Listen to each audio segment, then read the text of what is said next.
Hey, welcome to an episode of Chad and Friends Beer Reviews. Got a new guest reviewer today. This is Dave. Hey, thanks for having me on, Chad. Yep. Dave works over at Westmere Brew Crew, which is where I get almost all my beer. I love your store. Oh, thank you. I've had your boss Jeremy on here once. I've been trying to get him to come back.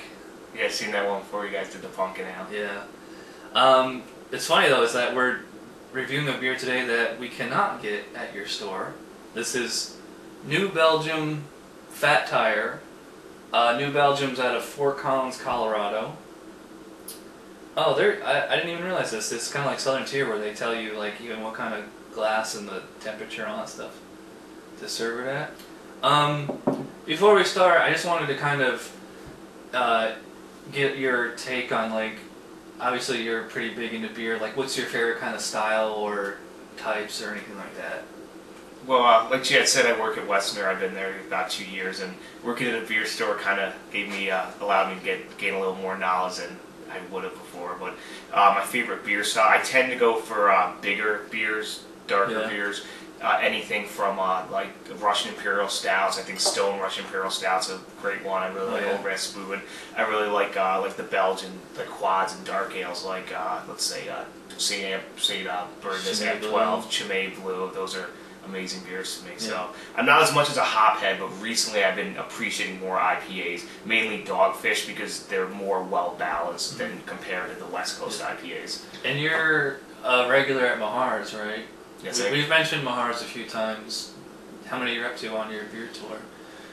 Somewhere about 950. Wow. I actually live around the corner from there, so I've been living there for about 2 years, and once I moved there, my numbers went up pretty quickly. I'm going to try to pop this top using the spoon, because I want to save this cap. I have the bottle opener and the quarter, in case it doesn't. Oh, there you go.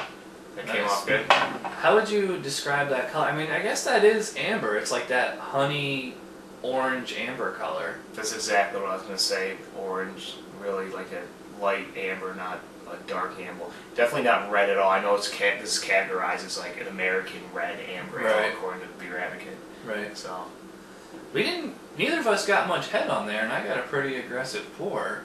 I was a little surprised by that. I thought it'd be a little bit more fluffy or whatever. How would you describe the aroma? Kind of get a fruity sourness in. I definitely get that biscuitness that they're talking about again in some of the like drinkable beers like Pilsners and beers that style. Yeah, I had a feeling. Definitely. Ooh, I just got a whiff of some major fruit. I don't know what that was, but. Alright, you want to dive in here? Alright, cheers.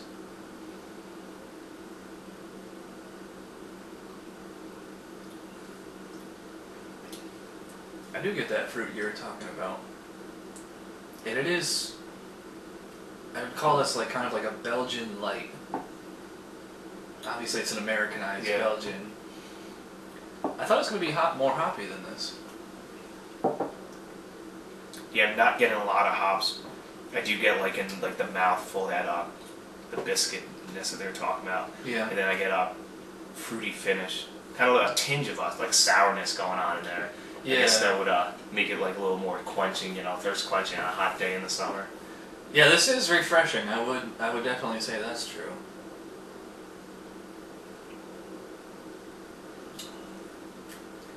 I do get some good carbonation there. Mm-hmm. It's not overly carbonated, but it's definitely feel it on the tongue, in the mouthful. Yeah. It goes along with the body of it. I was gonna say it's lighter in body than I would have expected. It seems I'd probably categorize it as like medium. And it's only 5.2%, so it's not even close to Imperial or something like that. Not at all. Highly sessionable beer, I think, right here. Definitely, this is beer that I think ideally would be great on a hot day. I can picture myself drinking one of these on a 90-degree day in the summer. It's tasty, but it's not like knocking my socks off as far as the taste. Like you said, it's the biscuity. It almost tastes like a little toasty. Yeah, the toasted malt flavor at the front end. Mm-hmm. It's definitely got a nice, like, smooth like body or mouthful until you get to the end, and then there's a little abrasiveness from probably like a little bit of the hops and also some of the fruity sourness that's going on in the end. Yeah. But I can't really put my finger on what exact. There's some kind of like fruit going on there, but it's like. Yeah, I can't put my finger on it. It's kind of. Yeah. No. It's subtle. It's it's not like the first thing that you notice is fruit, but it's kind of like in the aftertaste. It seems to be a pretty balanced beer, no matter what, though. Yeah, definitely, I would agree with you on that. It is balanced. So I just did the last sip. I got that really toastiness going on. Yep. So starting to notice a little more as I get on into the beer. Mm-hmm. For an American beer, it's like fairly complex. It's not anywhere near like Trappist complex, but you can tell that it's made with higher qualities than your macro beers, but at the same time it's not quite Southern Tier Dogfish Head type thing. I guess I put these guys maybe on the same. I don't have a lot of their beer, so I really can't speak a lot for the reputation of the brewery, but I would put it kind of like Magic Hat, like on the same scale. Oh, really? So I think this would be a great beer to go with food. I think even salad or like fairly light things like a barbecue kind of thing. This would definitely go well with. It's more of your sessionable beer, not your 90 IBU IPA that would go great with some Thai or Mexican or something like that. Yeah, I definitely agree with you on that. It's if you drank this with spicy food, the flavor would definitely be lost quite easily. Yeah.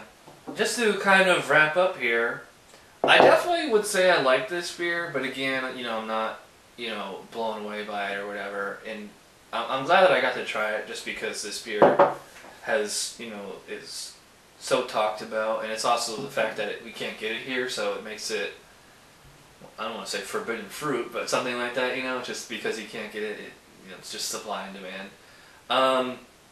Tastes good, highly drinkable. I probably would like a little bit more out of the taste, so I'm not really complaining about it. But I'm gonna go, kind of, for a good beer, I'm just gonna say 7 out of 10. It's a good beer, which would be like a B. What do you think, Dave? I think I'd give it like a B plus. It's definitely it's good for what they're trying to do, what the brewer was trying to achieve with the beer. It doesn't knock my socks off. It's nothing that I would seek out. But as far as a drinkable beer, especially summertime, thirst quenching, I guess it does have more flavor than like most beers for this alcohol percent or this style. So yeah, I guess based on that, I'd give it a B plus. Okay. Well, it sounds like we're pretty much in agreement, just maybe splitting hairs over a few details. I forgot to mention that this was sent to us from Tuba out in San Francisco. So thanks for the beer. Thanks to Dave for coming over, helping me review it. Thanks for having me on. And thanks to you guys for watching. So we'll see you next time. Cheers.